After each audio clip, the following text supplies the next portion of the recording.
Hello viewers, welcome to ETV Bharat. This is Chandrakala Chaudhary.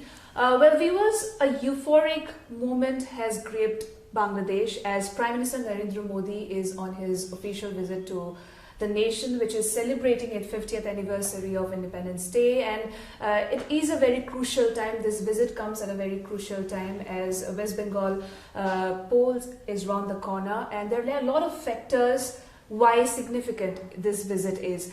To talk more on this, we are joined by India's former High Commissioner to Bangladesh, Ambassador Pinak Ranjan Chakravarti. He was also the former Secretary to the Ministry of External Affairs. Hello sir, welcome to ETV Bharat. Thank you. So as we have seen that there has been a totally different mood altogether, that India and Bangladesh is reliving its 50 years of diplomatic ties, and Modi's visit comes at a very crucial time, especially this is the first foreign visit after the pandemic, of course. How do you view this visit, sir? Well, it's certainly a very important signal for India's neighborhood first policy, which Prime Minister Modi had articulated some time back. And I think Bangladesh has been chosen as the first destination that he will be touching after this or during this pandemic. Let us also recall that Bangladesh was the first country which received the grant of the COVID vaccines. And I believe Prime Minister has taken another, I think, a couple of million doses of vaccine in his special flight to Bangladesh. Clearly, I think this is a huge signal that our relationship has reached a stage of great maturity. It has reached a stage of great confidence and trust, and that we can do many more things together in the future.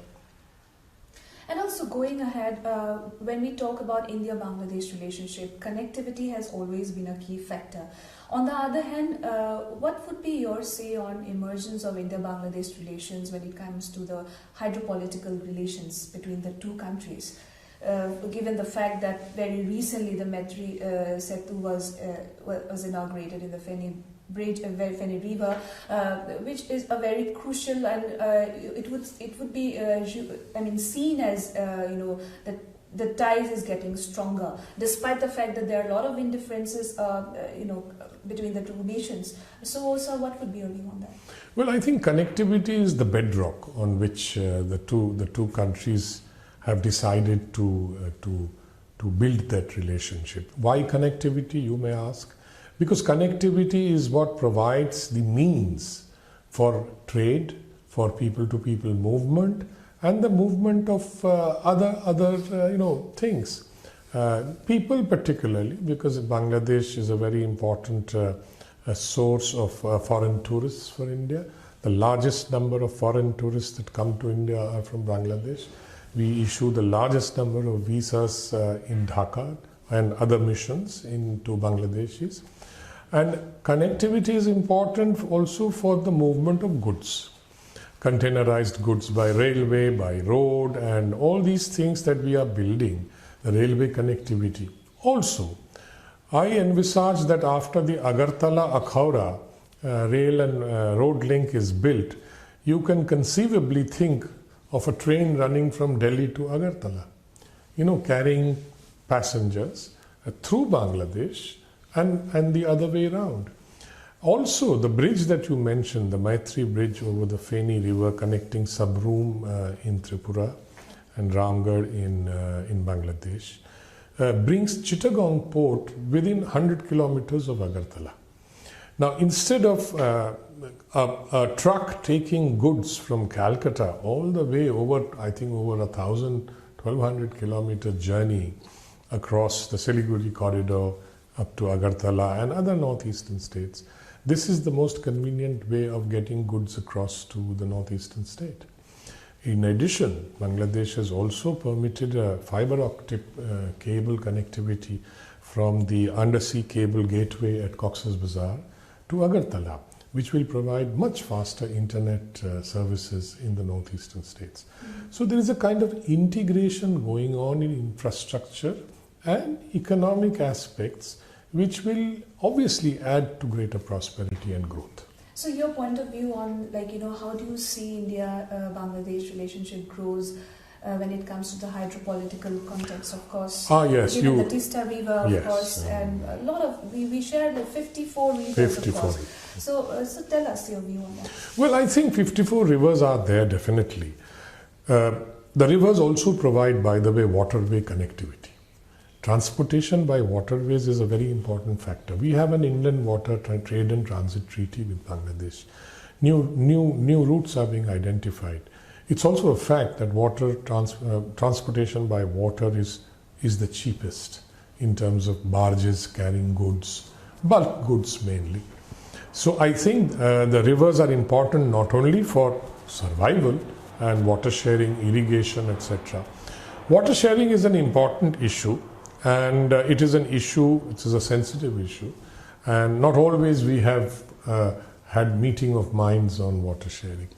The only treaty that we have with Bangladesh is the 1996 Ganga Waters Treaty. Tista Treaty was initialed but could not be implemented because so can of we expect this time? Well, I think this government, the central government, is definitely committed to implementing the Tista Treaty. But the question is of the state government agreeing, because that is important also. Water is a subject which is also, the state also has a say in it. And so I think it will depend on how the state views it. And we have elections going on, so we'll wait and see which government comes to power.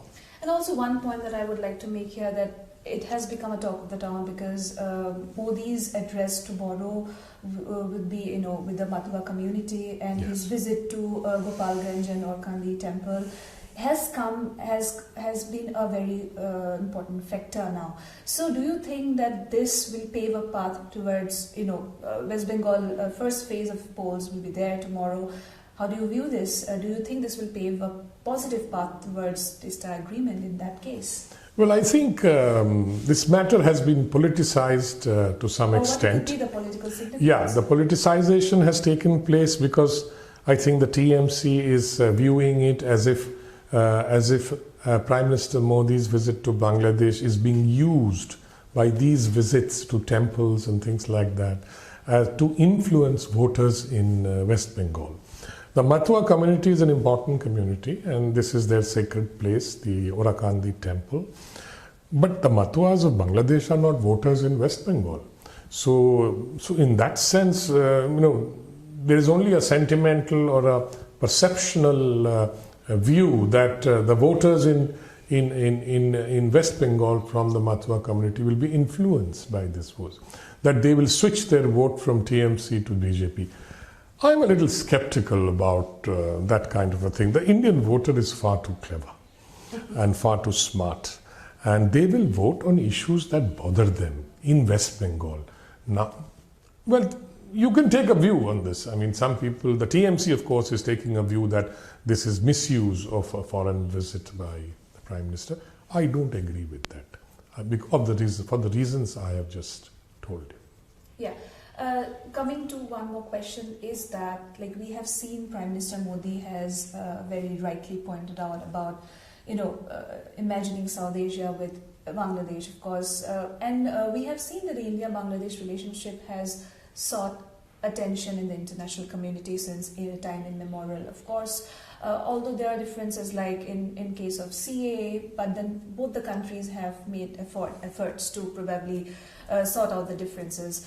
So your view on how crucial is this relationship going further in South Asia, or what role it would play, given the fact that China is also one factor where it has probably trying to set its footprint. Your point of view on that? Sure. I think Bangladesh is important because of several factors. One is, of course, its geographical position. And it's if we can build connectivity with Bangladesh and the northeastern region will benefit, the northeastern states will benefit. One of the reasons for the relative underdevelopment, I speak of underdevelopment in an industrial and other sense, is because the long lines of communication in terms of evacuating products and goods, etc., from the northeast to the rest of India, marketing them. And so I think what is important is that the special economic zones that Bangladesh has promised to implement for Indian companies, especially a special 2 economic zones, especially for Indian companies, would play a very, very big role in terms of integrating these manufacturing and the value chains, the regional and in fact global value chains as well. So I think the importance lies there in terms of integrating and bringing development to the Northeast, plus our connectivity to ASEAN and beyond in Asia. For example, we have the trilateral highway with Myanmar and Thailand. Bangladesh wants to join that. Hence, Bangladesh will be integrated with that as well. So both countries will benefit. Northeast will be the gateway as when we start looking and acting east properly. I mean, when it is finally implemented. There's a setback. Of course, we have setbacks like what is happening in Myanmar because of the military coup there. Yeah. So there will be setbacks, but I think connectivity will go ahead because every country realizes that connectivity is the key to greater prosperity. So, of course, talking of the fact that we are talking about countering China every now and then and this has become crucial. And there is a assumption, or I would say presumption, that Bangladesh is tilting towards China. And on that note, of course, in that context, how do you see the relationships? Well, we have seen China obviously as its power has grown. It has tried to influence several countries, including those in our neighborhood. And China has a strategic competition with India to some extent. And hence you've seen what happened in Ladakh, etc. So I think this is important in the sense that China will try. That is a fact of life because every big power will try to influence another country, etc. But the question is how Bangladeshis will react. Yeah. I do not think that they want to tilt towards China. In my view, the kind of relationships we have with Bangladesh, they can never have with China. You know, take the history, take the legacy of literature, language, and all these things, cuisine, and everything that you can think of in terms of a shared culture and history is common with India, not with China. China, of course, has money and it can fund projects, etc. So I think what Bangladesh will do, that it will treat China as a development partner, take whatever advantages it can get from China in terms of money, infrastructure building, etc., and do the same for India. But with India, there is that added component of history and culture and the connectivity and the fact that in 1971 we fought together in terms of creating, and China was against Bangladesh. It only recognized Bangladesh as a country after Sheikh Mujibur Rahman was assassinated. So China has that history also. So I think Bangladeshis know that, remember that. So they will naturally use China for their benefit in terms of getting the funding, etc. But not beyond that, I think. And also, of course, you have stayed there, you worked there, of course, and now that we are, India being a part of Bangladesh's celebration, it's a big thing, of course, and India's contribution has been immense, of course, when it comes to the liberation war.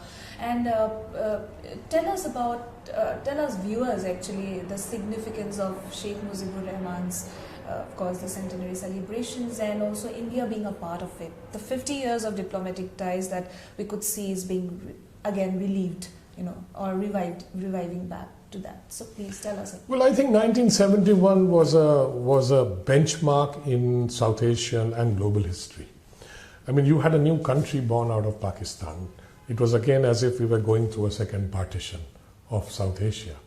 And it was a geopolitical event of immense dimension at the height of the Cold War, when some of the great powers like USA and China were opposing India, and Soviet Union was our friend at that time.